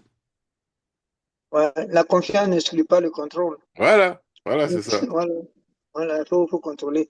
Bon, Monsieur Gabriel, nous allons continuer avec la suite. Bon, maintenant, pour nos pays qui sont en voie de recherche d'industrialisation, Bon, bon, il leur faut atteindre une certaine autosuffisance énergétique avant d'aborder le secteur d'industrialisation. Quand je prends des pays où on a besoin aussi de l'énergie solaire au niveau des productions agricoles, donc dans les pays, dans la zone rurale où on n'a vraiment pas, on peut pas tirer le courant, il n'y a pas de réseau peut-être qui arrive, donc qui ferait au moins moins de pollution. Qu'est-ce que vous pensez du développement des énergies, comment on appelle ça, les énergies naturelles, photoélectriques, éoliennes, solaires, tout ça. Qu'est-ce que vous pensez de bon, ça? parlant de énergie éolienne d'abord, comme c'est, voilà. Et moi, je travaille pour Siemens. Siemens. Ouais, On avait un département d'énergie éolienne. Siemens s'est débarrassé de ça. Parce que il fallait environ 2 millions de dollars pour générer 4 mégawatts d'électricité. 4 Et mégawatts. voilà. Et premier problème, avant d'installer un poteau ici, il faut mettre un système ici pour enregistrer le flot de l'air pendant un an. Par rapport à ces données, on essaie de mettre ces données ensemble pour voir chaque angle et on met les angles ensemble et puis on divise maintenant par le nombre d'angles pour pouvoir faire l'avérage. Par rapport à ça, on peut calculer pour dire quelle serait la sortie maximale de tel mois, tel mois, tel mois. On a trouvé que par an, ça faisait économiser seulement que 885 dollars Par an. par an. OK. Ah, donc, donc, pour te dire d'abord, et les compagnies qui sortent le pétrole, les machins, ils font 900 milliards de bénéfices annuels. 900 milliards de bénéfices annuels. Et ils vont laisser tout leur affaire que parce que c'est l'énergie solaire qui va résoudre le problème. Au fait, les pays développés sont coupables du réchauffement climatique. Comme ils sont coupables du réchauffement climatique, nous, on nous dit, bon, vous avez le soleil, bon, faites générer l'énergie solaire parce qu'il y a du soleil. Mais eux-mêmes, ils savent dans le fond que c'est pas encore développé à un point où on peut dormir tranquillement, que les usines vont marcher avec l'énergie solaire. Mais je ne rejette pas, mais je veux que l'énergie solaire, on fait en sorte que on alimente les domiciles. Pourquoi avec l'énergie solaire? En sorte que l'énergie que l'électricité générée, les domiciles n'ont qu'à s'en passer de ça à un moment de la journée. On donne à des industries pour que ces industries travaillent. Maintenant, il faut mettre un réseau en sorte que si vous avez des panneaux solaires, vous pouvez générer même 100 watts d'électricité ou 200 watts d'électricité, vous injectez dans ce réseau. Donc, ça serait l'énergie participative, où on se met ensemble, chacun produit un peu, et si vous avez 1 million de compteurs, chacun produit 100 watts, 200 watts, on met ça ensemble, donné à notre réseau intelligent. Ça veut dire que on met ça à la disposition des compagnies qui ont besoin de faire travailler les usines, les machines. Sinon, Si vous allez, par exemple, à Odiné, il y a des industries, si vous déposez ça à Odiné, mais il n'y a pas assez d'électricité là-bas pour faire marcher. Il y a l'électricité pour s'éclairer, ça, il n'y a pas de problème.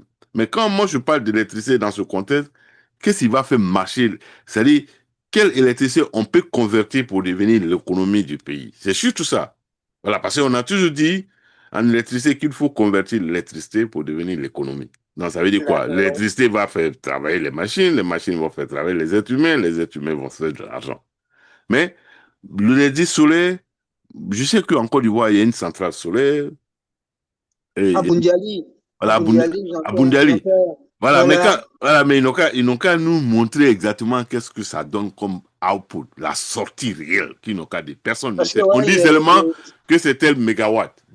c'est Ils vont, 40, on nous dit que c'est 40 mégawatts. voilà, on dit 40 C'était prévu mégawatts. pour 75 Voilà, mégawatts. Ça voilà, n'a pas atteint. voilà, C'était prévu aussi à Gagnoua aussi. J'ai vu ça voilà, dans le plan national de développement de voilà, 2016. voilà.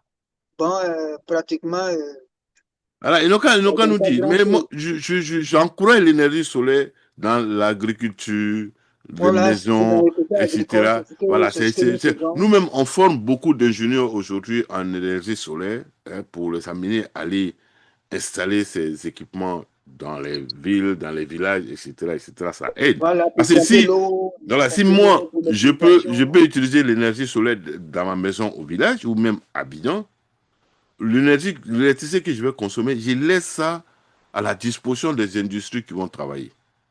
Ouais. Voilà. Donc, ça nous aide. Mais quand l'Europe nous dit, oh, vous avez le soleil, eux, ils ont autre esprit dedans, les pays développés. Je vais expliquer un peu terre à terre, vous allez comprendre. L'Allemagne, l'Allemagne émet plus émet plus émet plus Des gaz à effet de serre. de gaz à effet de À effet serre, de serre. plus que presque tout l'Afrique entière. L'Allemagne seulement. Donc, quand tu mets l'Allemagne, la Chine, les États-Unis, la France, etc., ils ont pollué le monde.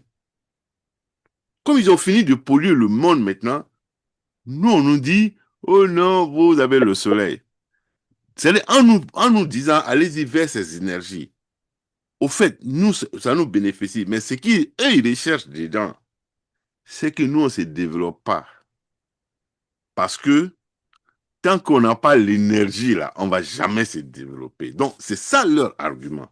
Donc, nous, on doit être encore plus intelligents. On se dit, OK, nous, on va faire l'énergie solaire au niveau de nos domiciles. Et pour que le peu d'électricité que nous avons, on laisse ça partir vers nos industries vont fonctionner. Parce que il faut être malin aussi. C'est-à-dire, quand ça est là, tu dois utiliser, il faut faire en sorte que ça te profite. Voilà. Mais nous, c'est pas comme ça on regarde la chose. Hein. Sinon, l'État n'a qu'à investir dans les réseaux et encourager les maisons de mettre. Le Japon, bientôt, le Japon, chaque nouvelle maison qu'on construit au Japon aujourd'hui, on te demande forcément de mettre 2 ou 3 panneaux solaires au-dessus pour qu'on récupère cette énergie, injecter ça dans la grille. Et en fin de journée, c'est millions de personnes qui auront contribué à donner au moins comme des mégawatts à la disposition, mettre ça à la disposition de nos choses, comme on appelle ça, de nos industries.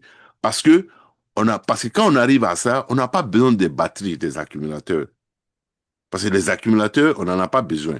On générait, on fait partie. On générait, on fait partie. Mais bon, ça. Et comme moi, j'ai ma philosophie dans ça, bon, souvent, j'ai des amis qui me disent, non, toi, tu as ta tête là, on ne sait pas qu'est-ce qui ne va pas dedans. Voilà, je dis non, moi, je regarde les choses comme, parce que on a des enfants, on a beaucoup de petits-enfants.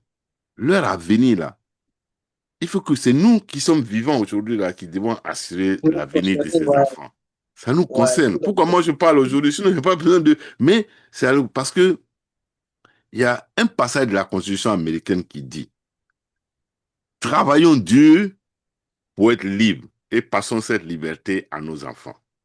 Ça veut tout dire. Ouais, Ça, c'est la Constitution américaine qui dit ça. Donc, n'importe quoi l'Américain fait, il ne se regarde pas dedans, il regarde ce qui va arriver dans 10 ans, 15 ans, 100 ans. Donc, c'est eux, certain. après avoir pollué le monde, Qu'est-ce qui a pollué le monde? C'est l'industrialisation sauvage qui a pollué le monde. Mhm. Voilà. Donc, comme eux, ils aiment vivre là, ils aiment vivre, parce que c'est que les Touaregs ne veulent pas mourir. Comme ils aiment vivre très bien là, ils ne veulent pas qu'il y ait encore trop de pollution pour que les gens meurent.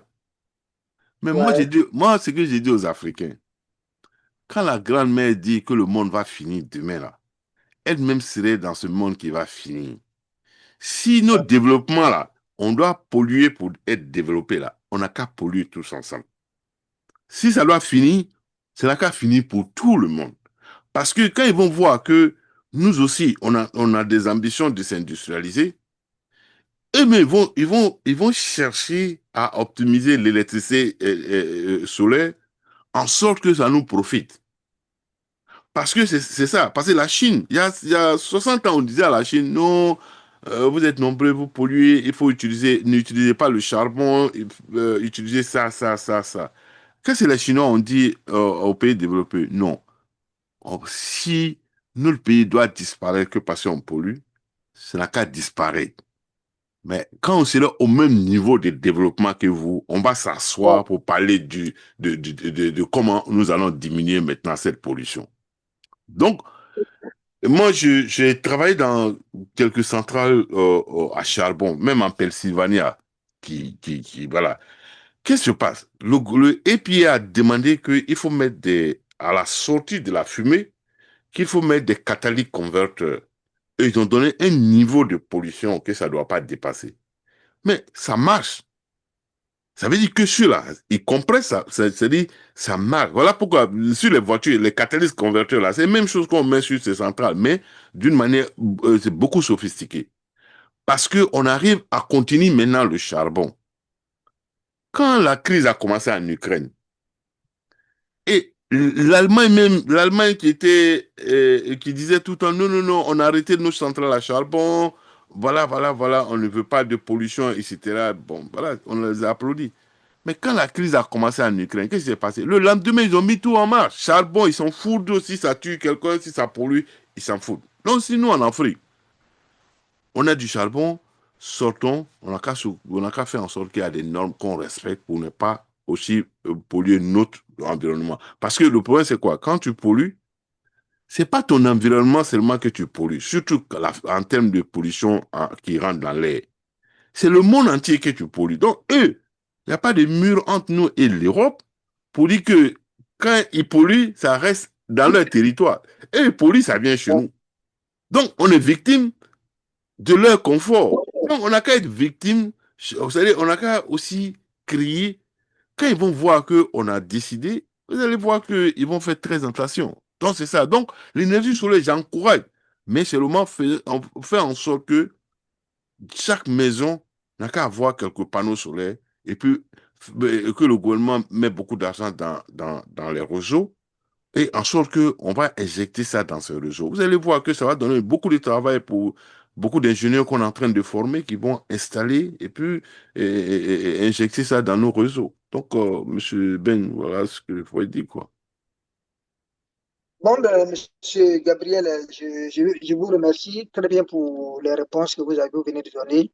J'aimerais aussi ajuster quelque chose sur le côté d'énergie. Parce que généralement, quand on parle d'électricité, on parle d'énergie, les gens pensent à l'ampoule qu'on allume le soir quand on rentre à la maison, la télévision Ça, qu'on c'est regarde. ça, c'est ça. L'autosuffisance énergétique, ce n'est pas ça. C'est lorsqu'on a nos usines Qui qui fonctionne. peuvent marcher 24 heures sur 24. Enquête. Et que, ouais, lorsque vous rentrez chez vous, à partir de 18 heures, vous pouvez mettre la télé en marche, dormir jusqu'à minuit, le courant n'est pas coupé, les usines tournent 24 heures sur 24. Tant qu'on n'a pas atteint cela, on n'a pas encore l'autosuffisance énergétique. Énergétique, c'est ça. Et le Voilà. courant ne se limite pas aux ampoules et aux télévisions pour suivre le journal, parler, regarder les films, des séries. Non. Il faut qu'on puisse avoir des développements. Je vais prendre des pays qui sont des pays miniers, des pays qui produisent, tout le monde sait que comment on appelle ça, les scieries, les trucs de métallurgie, c'est des trucs de haut fourneau. On a besoin de courant de haute Mhm. tension pour faire la Mhm. transformation. Un pays comme la Guinée, c'est là vraiment une autosuffisance énergétique. Elle peut ravitailler presque toute l'Afrique en matière de matériaux de construction. Effectivement, effectivement. Parce que l'alumine, elle peut transformer l'alumine et puis transformer, faire n'importe quel genre d'acier qu'elle veut. Acier léger, acier lourd. Donc, ça peut lui permettre de transformer tout sortes de trucs et de vendre partout, même au niveau de l'Afrique, et même créer certains matériaux de construction dans certains domaines qu'on peut expertiser. Donc, c'est une histoire de dire que, Voilà, ouais, c'est ça. l'énergie, Sinon, moi, je préfère ne pas avoir électricité toute la journée chez moi à la maison, oui, hein. Mais la nuit, j'ai l'électricité. Mais la journée, ce que je n'ai pas là, on donne ça aux industries qui fonctionnent. Donc, ça, il n'y a pas de problème. Parce que c'est pour ouais, notre propre bien. ouais. Et que les entreprises fonctionnent, les gens travaillent, ils sont payés, ils Ouais, les vont gens faire des payés, contributions, tout le soir, payer voilà, on leurs vient nous fixes. dormir, nous, on nous Voilà. envoie parce qu'on n'a pas assez. Voilà, c'est ça. Mais donc d'abord, il faut qu'on lutte pour générer assez d'électricité pour donner. Mais avant de générer l'électricité, il faut investir dans ces réseaux maintenant, là. C'est le plus important. Et puis, bon, pour une libéralisation, il faut dissocier la production, le transport et la distribution. Voilà, monsieur Ben Cissé. En fait, ce qu'on dit, c'est l'électricité. Donc, il y a un jour, je devais discuter avec quelqu'un, voilà, on nous avait invités de venir faire un débat par rapport à l'électricité. Je dis non, je ne veux pas faire de débat avec lui. Et on me dit pourquoi? J'ai dit non, parce que lui, il vient en tant que journaliste pour venir débattre quelque chose qu'il ne sait pas. Et il va les prendre des... Alors que si on m'envoyait, je dis, envoyez votre directeur de votre énergie, le directeur général même, vous l'envoyez, vous allez voir à la fin de la journée qu'il n'y a pas de contradiction entre nous deux. Parce que moi, je ne vais pas, je vais pas fabriquer, c'est de la manière, c'est ce que je vais dire. Et lui, il est Ouais, obligé d'accepter ça, parce que si lui n'accepte pas, ça veut dire que on dit à la loi de l'électricité que tous ceux qui ont mis cette loi en place, qu'ils ont menti. On va dire que Tesla même a menti. bah, Voilà. Donc, il n'y aura pas de contradiction. Mais où il peut y avoir des d'accord. contradictions, comment chacun a implémenté le côté électricité dans son pays. C'est ça. Sinon, comment c'est généré, etc. Vous allez en France, moi, dans ma formation, je fais la publicité de l'Université de Montpellier en France, que je salue toujours, qui sont nos partenaires. Et je demande aux jeunes qui veulent faire des diplômes supérieurs d'aller à l'Université de Montpellier. Voilà, parce que c'est une université d'excellence nationale. Ils ont des grands professeurs en électricité que je connais. Donc, j'encourage les jeunes à aller faire, si vous avez des bourses, allez à l'université de Montpellier, vous voulez des informations, demandez-nous, on peut vous donner. Allez-y là-bas, parce que vous allez, à la fin de la journée, vous allez être bien formés. Et puis, ils ont formé beaucoup de cadres compétents que je connais à travers le monde. Donc, ils ont une grande référence. Voilà. Ouais, Et c'est ça. Donc, il n'y a pas de contradiction dedans. Donc, si moi je dis Université de Montpellier, il y a des professeurs là-bas qui sont 1000 fois plus que moi, qui connaissent, voilà, mais il n'y a pas de contradiction. Parce que on ouais, dit, c'est le courant, c'est ça, c'est ça. Et il n'y a pas il y a pas deux formules mathématiques dans l'électricité. Même chose. Mais vous allez voir en Chine, il va parler chinois, mais quand c'est pour calculer, vous allez parler de la même chose. Il n'y a pas de contradiction dedans. Donc, Monsieur Ben Cissé, et encore, je vous dis merci merci à vous. voilà, on a beaucoup parlé Pour aujourd'hui. la causerie de débat que nous avons eue Voilà, aujourd'hui. c'est ça, c'est J'espère ça, que, ouais, on a pu éclairer plus d'une personne c'est ça, et que vraiment, nous sommes ouverts à toute forme de consultation. c'est ça, c'est ça. Peut-être besoin au moins de conseils personnels, voilà, de consultations personnelles. Voilà, donc on peut les apporter en consultation pour les venir en aide. En fait, comme on essaie de toujours faire, c'est de créer cette synergie entre la diaspora d'ici et puis face à nos pays qui sont de l'autre côté. Et sur ce, je crois que je vous remercie. Merci. Donc, je tiens à remercier tout un chacun. Et donc, Monsieur Gabriel, je vais vous demander votre dernier mot avant on ait fait la conclusion. Merci, monsieur Ben Cissé. Je demande à la diaspora, on a beaucoup d'ingénieurs compétents, des cadres compétents à la diaspora. Sortez, ne restez pas assis. On va pas rester dans ces pays développés. On ne serait pas en paix si on n'aide pas nos pays pour arriver. On ne serait jamais en paix. On a des enfants là-bas, on a des petits-enfants. Il faut trouver leur solution. Parce que nous, on a vécu, on ne veut pas que nos enfants et nos petits-enfants vivent la même chose. Donc, venez les aider. Si moi, j'ai toujours dit, hein, et Euh, si je dois, j'ai même, d'abord, monsieur, c'est moi, j'ai demandé à une école, par exemple en Côte d'Ivoire, j'ai dit, et je vais aller enseigner chez vous, bon, je vais en Côte d'Ivoire, je vais aller enseigner là-bas 2 mois. Et je dis, j'ai fait ça gratuitement, je ne vous demande pas de me payer, même me déplacer pour aller dans vos bureaux là, je ne demande pas ça. Mais, de toute façon, on m'a demandé, chose, comment on appelle, euh, Les documents, les pa- ouais, il y a la paperasse, la, mais il y a une question la d'administration, procédure etc. Je dis administrative. non, moi je vais aller faire une contribution, je vais aller aider nos enfants. C'est pas vous en tant que professeur, mais c'est nos enfants qu'on va aider. Je dis, je viens faire ça gratuit pour vous. Voilà. Et non, j'ai dit, mais moi je vais donner des cours en Australie, je vais donner des cours au Japon. Hein? Mais c'est pas que je suis intelligent que les Japonais ou les Australiens, etc. Mais c'est parce Ouais, que je viens, euh, je donne. Et puis là-bas même, on me paye pour donner des cours. Oh, c'est pas ouais. cadeau. Mais moi, je viens Exactement. vers vous maintenant pour venir vous donner ça gratuitement. Je dis, je veux juste 2 mois de cours, je donne ça combien d'heures par semaine pour aider les enfants. Et ceux qui ont fait, parce que j'ai eu à discuter avec des enfants qui font l'automatisme et série électrique. Mais quand je vois leur niveau et puis quand je les pose des questions qu'ils ne peuvent pas répondre, je trouvais qu'il y a quelque chose qu'on peut rectifier. Voilà, c'est chez nos enfants. Donc, il faut rectifier ça. Donc, je dis, je vais pour vous donner 2 mois de cours et ils ont commencé à me poser des questions. Je dis, finalement, j'ai dit, ça va. J'ai dit, c'est moi qui vais aller vous aider. Alors, si vous ne comprenez pas ça, bon, ça va. Donc, Ça revient. voilà, donc, pour dire que cherchons, je sais qu'on a beaucoup de compétences dans la diaspora que je connais, beaucoup. Si vous pouvez venir aider, bah, allez aider nos pays. Il ne faut pas qu'on va s'asseoir seulement pour critiquer les gens. On n'a qu'à Ouais. faire notre contribution.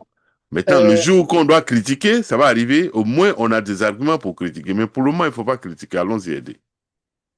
Monsieur Gabriel, je te remercie. Ça me rappelle ce que mon père disait de son vivant. Feu mon père qui disait que la valeur d'un homme, ce n'est pas ton compte bancaire à la banque, ce n'est pas les grands diplômes que tu as, ou bien les maisons que tu as, ou alors les voitures. C'est ton utilité au sein de ta famille, ton utilité auprès de tes amis, ton utilité au sein de ta communauté, ton C'est ça. utilité auprès de ton pays, ton utilité auprès de ta patrie. Et maintenant, moi, je vais être auprès de ton continent parce que maintenant, il arrive maintenant qu'on doit penser carrément africain. Africain, c'est ça, Donc, aider. voilà, donc c'est l'homme nouveau que par son utilité. Ce n'est pas Voilà, le degré de donc on a connaissance. qu'à voilà, on a qu'à aider Voilà, les autres. les gens Voilà. disent, ils appellent ça nyatono, nyatono, c'est l'important, c'est moi, nyatono est bien important, C'est quoi. c'est Ce ça, n'est pas c'est ton ça, c'est volume de ça. compte bancaire, ouais, ton Voilà, c'est ça. Il PhD, faut qu'on aide. Donc, moi, j'invite la diaspora. Tous ceux qui peuvent ouais, venir, je suis d'accord. qui peuvent venir même parler ici, venez parler. C'est question, c'est pas politique. Qu'est-ce qu'on doit Ouais, faire? Parce qu'on a des bons pharmaciens, on a des bons docteurs, etc. J'en profite même pour dire, faire un coucou à monsieur docteur Sissé Salom depuis le Sénégal, ouais, qui est basé ici aux États-Unis, qui a une clinique ici aux États-Unis, qui est un ami ouais, à moi. Et il fait partie les 5 meilleurs docteurs de l'État de Mississippi. Parce que l'État de Mississippi soigne que des maladies vraiment, par tous les cancers, c'est là-bas, ils sont champions dans ça. Donc lui, il fait partie des meilleurs docteurs. Et ouais. il m'a dit, ceci, il dit, non, je vais aller monter une clinique dans mon pays, en Afrique. Mais moi, j'ai fait partie des gens qui avaient ce besoin de se soigner de la Côte d'Ivoire là-bas. J'ai dit, allez-y vous soigner là-bas. Ils sont allés se soigner tranquillement. Parce que ici, là, les gens courent après lui. Hein, il donne des séminaires partout, les gens courent après lui. Donc, c'est une fierté pour nous. Quand il va faire Ouais. quelque chose au niveau de l'Afrique, mais c'est une fierté aussi pour nous. Donc, je vais même organiser l'invité pour que vous allez vraiment essayer de discuter avec lui. En tout cas, c'est un très grand docteur. Voilà. Ok. Et il a fait Vraiment, ses preuves. ça nous fera Voilà, plaisir. il a fait ses preuves vraiment ici. Il a une clinique ici et il soigne dans beaucoup d'hôpitaux et il est vraiment, et c'est un grand médecin. Voilà. Et il fait rien au hasard. Il travaille bien. C'est-à-dire, moi, un jour, j'étais dans sa clinique où il y a une dame blanche qui me dit que il n'y a pas de docteur comme ce monsieur-là. Voilà, Wow. on était dans la salle d'entente. Elle-même me dit que non, que depuis je l'ai connu, il n'y a pas de... que tout ce qu'il a dit et tout comment il me soigne, que je me suis retrouvé. Voilà, Ouais. donc il est là. Donc C'est sur ça, voilà. donc je vous dis merci, monsieur. Merci à vous. Merci à tous ceux qui nous regardent. Donc, notre Merci. souci, ce n'est pas un souci en fait. En fait, c'est notre dynamique. C'est de pouvoir faire profiter de notre expérience, ou de nos expériences à nos pays respectifs. C'est ça. Parce que, comme on le dit généralement chez nous, Kélémandoro, million mancha, quoi. C'est-à-dire, un n'est pas peu, million n'est pas trop. Trop. De C'est tout ça. ce que tu puisses apporter, et en mathématiques, on dit la somme infinie La d'infiniment somme. petit est un infiniment grand. Donc, si chacun peut mettre un peu, je crois qu'en fin de compte, on aura quelque chose de costaud. Voilà, c'est ce que j'avais à dire. Je tiens à vous remercier tous ceux qui ont suivi pour votre aimable attention. Et bonsoir et à la prochaine. Merci, Gabriel, à vous. Bye bye. Merci.